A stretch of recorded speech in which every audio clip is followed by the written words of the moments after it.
Olá! O Cerebrando hoje é sobre memória. Memória temporária, memória que dura para sempre, memória mais ou menos no meio do caminho.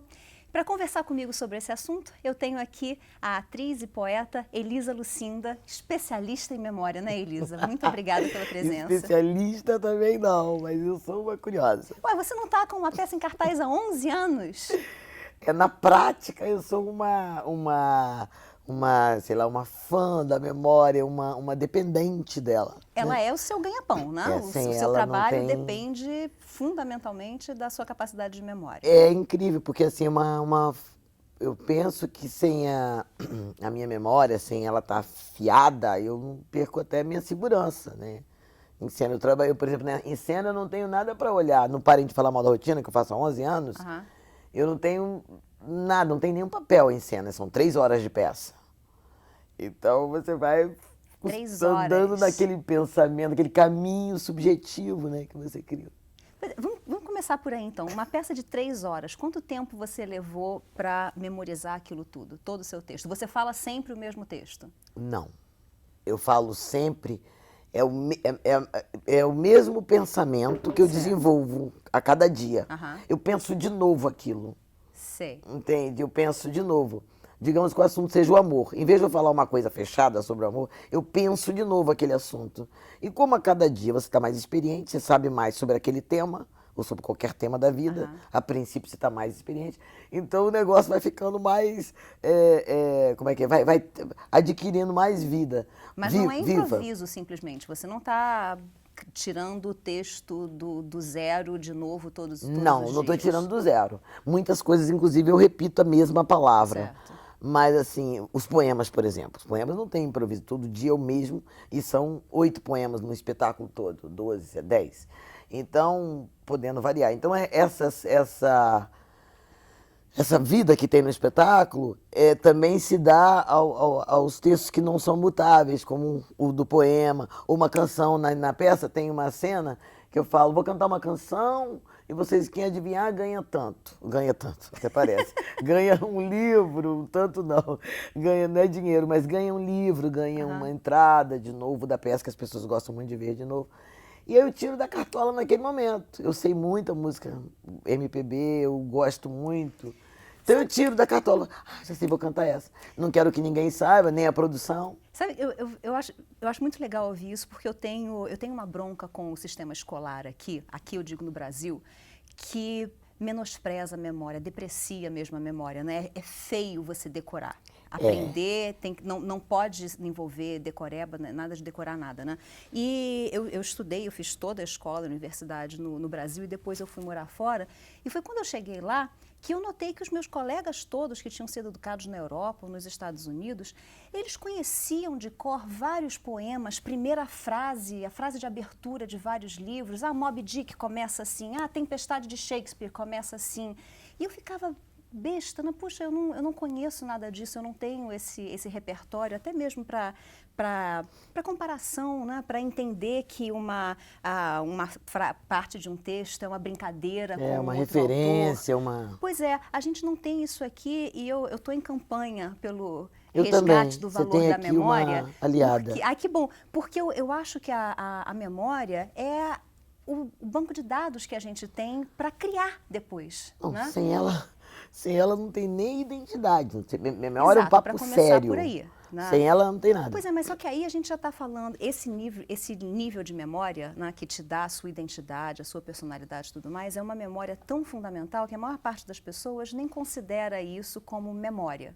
Não, mas quando eu falo disso, eu não falo só nessa questão assim, antropológica. Quem você é? Eu falo na sua trajetória mesmo, a sua história comum. Isso, essa é a memória, o que a gente chama de memória autobiográfica, né? É quem é Elisa Lucinda, Onde todos nasceu, aqueles essas pedaços coisinhas. que fazem de você quem você é, que é diferente de mim, que é diferente de qualquer outra pessoa, né? A gente tem essa memória autobiográfica que se perde, por exemplo, na doença de Alzheimer, e essa é a coisa mais triste da doença, né? Você Perde deixa a de ser quem pessoa. você é, exatamente, né? É a morte em vida ainda. Então, mas com essa referência, a gente pode só por aí, você sabe que sem a memória não tem ser. Exato, não é De mais tão você, importante, como é que pode ter sido excluída da sala de aula Pois é. como coisa fundamental? A tabuada, né? Acho que é a única parte da memória que a gente continua valorizando em sala de aula. É, mas- Se você não tem tabuada, como é que você raciocina em cima de números depois? Mas né? só que eu tenho uma briga com isso. Diga. A minha briga da escola é essa, porque assim, tem um furo que fez a memória virar um vilão, um desprezo nos recursos pedagógicos, é tratada com desprezo, e um vilão pelos alunos, uma vilã, porque ela é dissociada da única coisa que é fixa, que é a emoção. Então, a cola da emoção, o adesivo fixador da emoção, da memória, é a emoção. Então, eu não esqueço aquela primeira noite de amor, ou aquela noite maravilhosa que eu passei nos braços do meu amor, sem os detalhes, sem a roupa que ele estava usando, se tinha lua, se fazia frio. Todo mundo guarda esses detalhes, né? Com muito apreço e tal, e não esquece disso. Da mesma maneira, você pode não esquecer aquela aula maravilhosa, se ela bateu no ponto da sua emoção. Então, assim, a gente era obrigado a decorar cidades, capitais, o nome das capitais. Eu estou falando porque eu tenho um contingente enorme de alunos que vão na Casa Poema, que vêm traumatizados por essa péssima experiência com a memória. É a memória vazia, sem valor Vazia, nenhum, né? e como é que o cara vai guardar aquilo? Aquilo é uma Exato. sacanagem com o aluno. Pois é, e sabe que é uma das coisas justamente que a gente hoje reconhece a neurociência, que faz parte, sempre tem mais informação do que é importante, relevante ou interessante, né? Para a gente prestar atenção e colocar para a memória depois.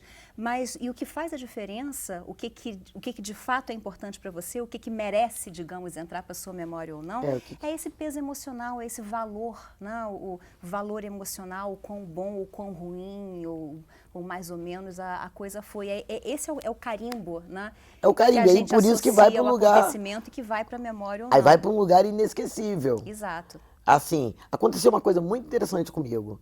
Eu fui a minha terra natal, voltei depois de sempre vou lá, mas aí o colégio que eu estudei, um colégio de freira, vê-se que eu estudei em colégio de freira, e esse colégio que me ensinou tanta coisa, estava fazendo 40 anos e me chamou para fazer uma recital lá.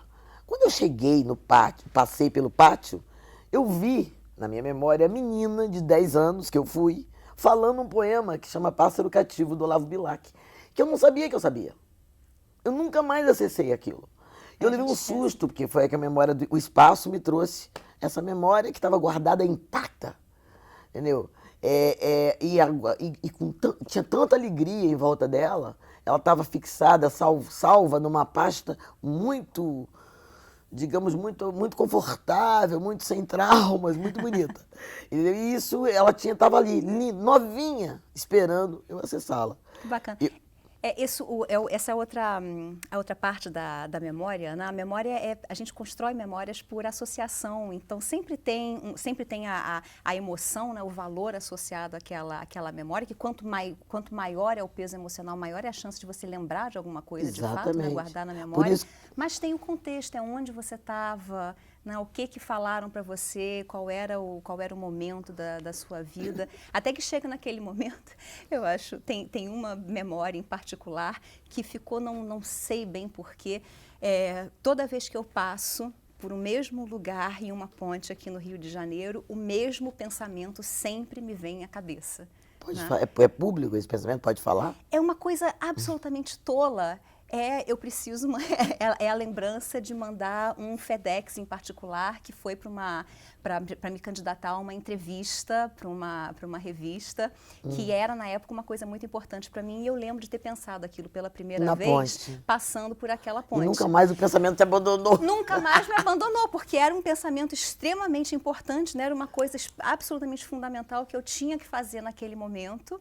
E pronto, virou memória para sempre. E como você não foi lá atualizar, também não é especialmente um lixo naquilo, fica... É incrível. Mas agora, por outro lado, eu acho tem uma sociedade que não... Isso é muito grave. É uma sociedade que também dá uma desprezada na memória, assim, o telefone das pessoas que você ama, tá tudo ali no seu celular. Você ainda sabe o número de telefone de cor? Sei. Que Eu faço bom. questão. Que bom. Não, eu faço questão, não, mas isso é raro, hoje em dia é raro. Eu sei, virou uma coisa assim vintage, sabe? Uma coisa chiquérrima. Ficou igual o telegrama. Mas eu quero dizer, só que é um recurso, assim, eu preciso ser o meu plano B. Exato. Não, você Se deveria meu celular ser o seu quebrar, plano A, né? sim, mas, Esse que é o mas nesse problema. caso eu vou ser meu plano B, porque o que eu uso diretamente é esse recurso que eu treinei, sei lá, que eu enchi de dados meus. Mas isso gera um mau pensamento. Eu tenho muitos alunos de 20 anos que falam: minha memória é péssima. E fala isso porque, coitado, teve uma experiência desagradável, traumática na escola, geralmente, que fez com que ele pensasse que ele não sabe, e ele não tem confiança na memória dele. Eu tenho uma teoria. Memória não é... Eu tenho uma teoria, até parece. Eu tenho um pitaco, uma dica. É que memória é foco, sabe? A relação com a memória é muito mais de foco de atenção do que de quantidade de HD, de reserva. Eu estou usando essa expressão porque realmente o computador é uma ótima imagem, foi inspirado no nosso cérebro, então é isso mesmo. Então eu acho que a gente tem... primeiro que não ocupa espaço, assim, eu vejo como coisinhas... Eu não estou lembrando agora da minha infância, eu brincando no quintal, mas se eu acessar isso, acende aquela memória. Uau! Aí começa o filme, a outra. é o play. Claro, mas ela fica guardadinha, senão fica, imagina se tivesse tudo aberto. Ficam fechadinhos. Então eu acho, e isso é que eu acho um erro, você achar que você não tem boa memória, quando na verdade você não prestou atenção. Porque se eu te disser... você está coberta de... Olha, a neurociência assina embaixo. Assina embaixo, assina embaixo. Você tem que prestar atenção para alguma coisa entrar na sua memória. Se eu não disser... Tem gente que fala assim, eu fico nervosa, Elisa. Aí esse nervoso não deixa ela ver. Aí se eu disser, Clara passeava no jardim pelas manhãs. É um poema do Drummond. Começa assim, Clara passeava no jardim pelas manhãs. Se você prestou atenção, você não vai dizer João passeava no asfalto. Porque você criou aquela imagem, Clara passeava nos jardins pelas manhãs, e isso é como é que aquilo é matéria, é película, porque a imaginação faz uma película, né? Faz um filme, né? Tem que começar pela atenção mesmo. A atenção é a porta de entrada para a memória. Daqui a pouquinho a gente volta falando mais sobre memória, truques de memorização, como tornar uma memória particularmente importante para sempre. Não saia daí, já já a gente volta no Cerebrando.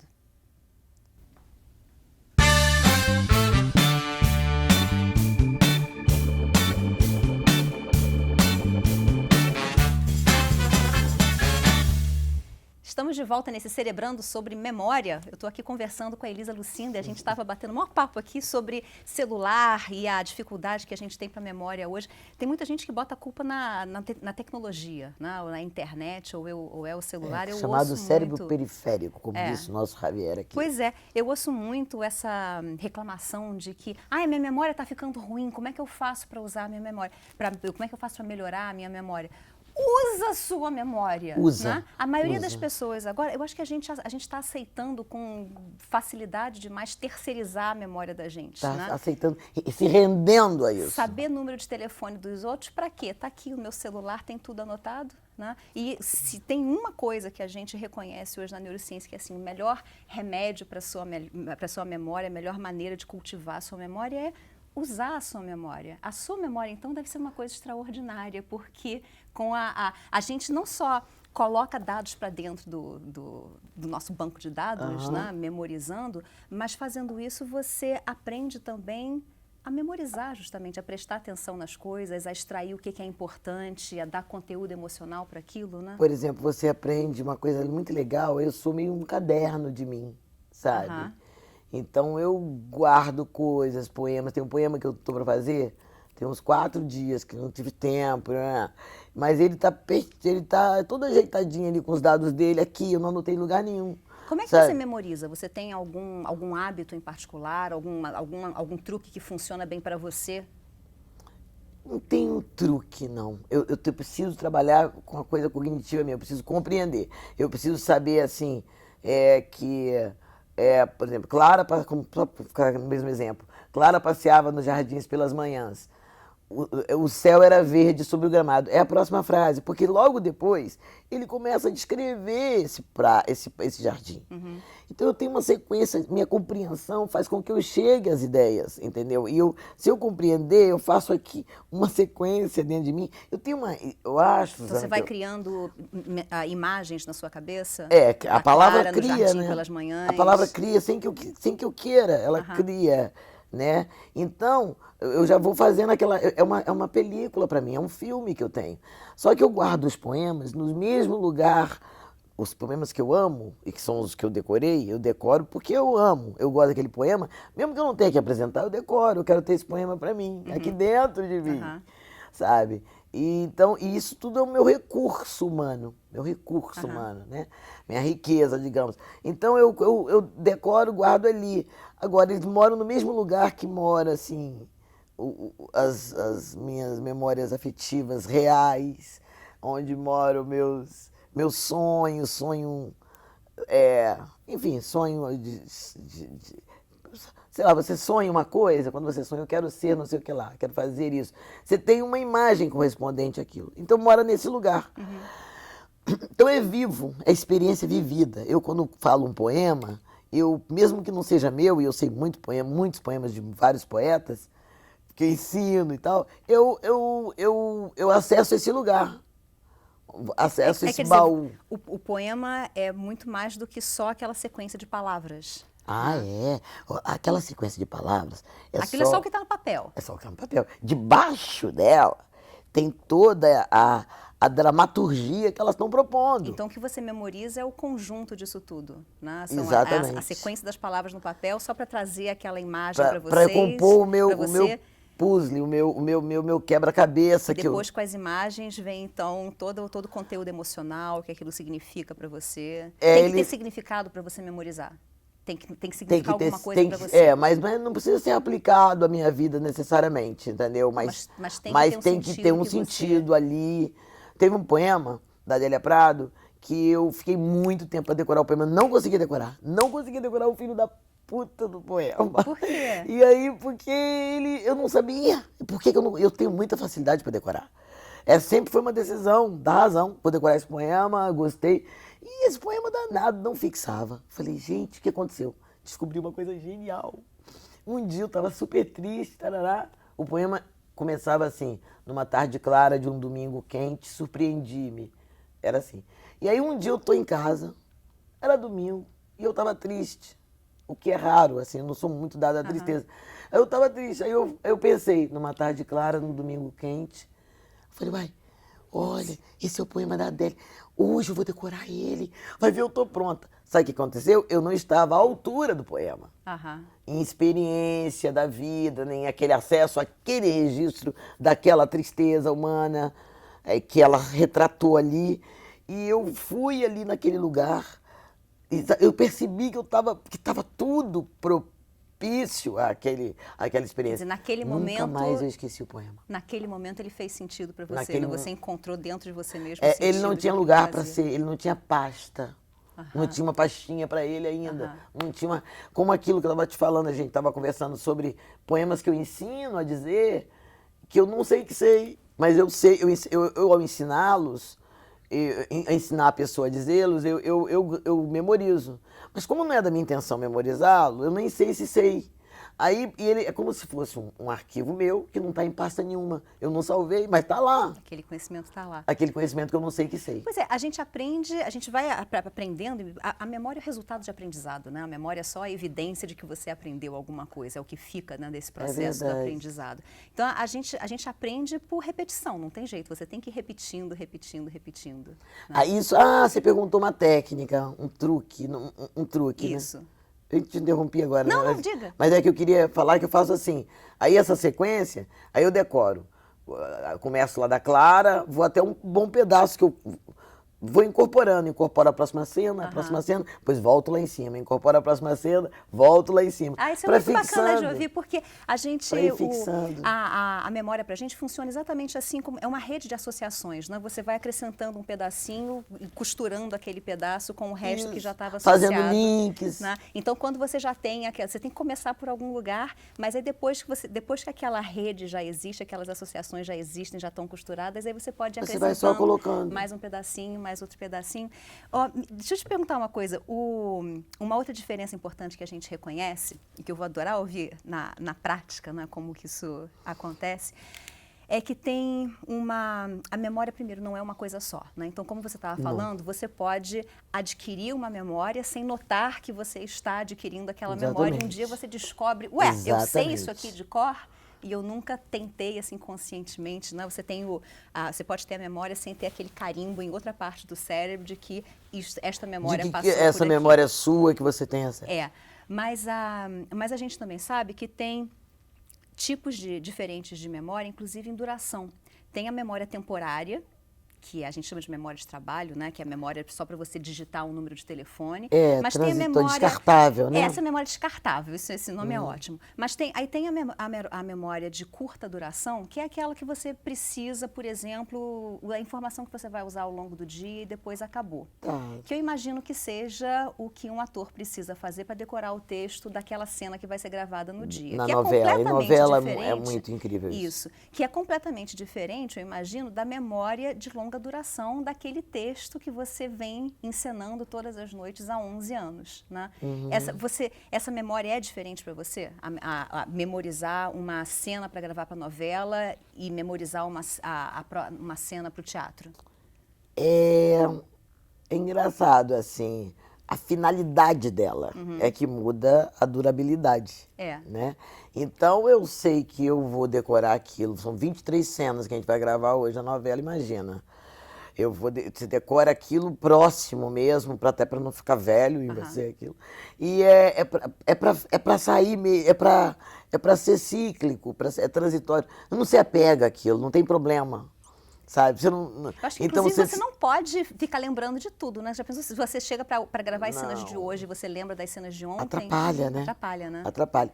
É meio ao vivo a novela. Eu acho que não deve nem se estudar com muita antecedência o texto, sabe? Agora, o teatro é outra parada, né? Porque, assim, aquilo vai virar o seu material, o seu subjetivo material diário, que você repete ao contrário da televisão, né? Que você vai fazer amanhã outra vez com aquelas palavras, vai levantar emoções, tá? Então é uma arma, sabe? É um instrumento, uma possibilidade muito séria na mão da gente. Então você tem é para outra finalidade. Então você guarda aquilo de outra maneira. Você nota você se dizendo isso aqui eu tenho que decorar para sempre, ao contrário dessa frase aqui que é para televisão, isso aqui eu preciso só saber dizer hoje? Eu quantas vezes faço isso? Hoje vou decorar esse negócio para falar hoje lá. Entendeu? E depois passou aquele hoje, eu esqueço aquilo, porque aquilo foi só para falar hoje lá. E de fato não fica duradouro. Não fica, eu não quero que fique. Você lembra de alguma frase assim, alguma fala mais marcante de alguma personagem sua de novela? Cara, eu não me lembro. Não, né? Não me lembro, não é nada. É como se não tivesse nada lá, sabe? Se eu rever uma cena, isso tudo bem, mas é como se não tivesse. Engraçado. Não tem nada lá. Claro que se fizer um esforço, eu lembro de um dia de um erro, sabe? Mas eu lembro da conversa imensa que eu tive com a Regina Duarte sobre esse erro que eu cometi, né? De uma bobagem lá que eu falei de um jeito e era para ter falado de outro. Eu não me lembro o que é que foi, eu lembro muito da nossa conversa sobre isso. Eu acho isso ótimo, pois é. A memória são coisas completamente diferentes. Mas também não tem nenhum pesar com isso, não tem problema nenhum não lembrar disso. Engraçado que eu tive uma aluna, tenho várias alunas mais velhas, aí eu tive uma aluna que chegou lá com 80 anos e falou assim, Lisa, olha, eu quero falar poesia, mas eu não posso decorar que eu já tenho 80 anos. Aí eu falei, só se você vier com laudo, faltam tantos neurônios responsáveis, aí tudo bem. Fora disso eu não vou aceitar. E aí eu falei, vamos tentar. Aí no final do ano ela sabia 12 poemas, um por mês. E ela ficou chocada. Que ótimo. Ela não sabia que ela sabia. Como se... Essa é a boa notícia para quem está ouvindo a gente. Essa é a boa... E vendo a gente. É a boa notícia. É que as memórias não têm essa deterioração, eu acho, entendeu? Estão lá, estão intactas, não é que elas não estão engordando enquanto a gente não está usando, não. Estão lá esperando que a gente cuide delas, dê trabalho, dê serviço para ela. Eu vejo as memórias como se fossem umas mulheres enormes comendo chocolate diante da televisão, sabe? Eu falei que não engorda, mas eu digo assim, se for uma metáfora disso, seria uma que não faz nenhuma caminhadinha na rua. E a caminhadinha na rua é decorar pelo menos o celular do namorado. Sabe? Vou decorar essa música que eu gosto tanto de ouvir. Vou tê-la dentro de mim. Então, se a neurociência disser o melhor remédio para a memória, para manter a memória funcionando, é usar a memória, você assina embaixo. Não, assinadíssimo embaixo. Maravilha. Assinadíssimo embaixo. Maravilha. Então, a gente vai, infelizmente, ter que ficar por aqui, que o nosso tempo acabou. Dá vontade de continuar papeando aqui, cerebrando, né? Até não poder mais. Mas, Elisa, foi um prazer. Poxa, muito obrigada Suzana, pelo papo. que delícia. É tão bom que já acabou. Pois é, passou rapidinho. Até a próxima, então, num outro Cerebrando. Guarda a gente na memória. Isso.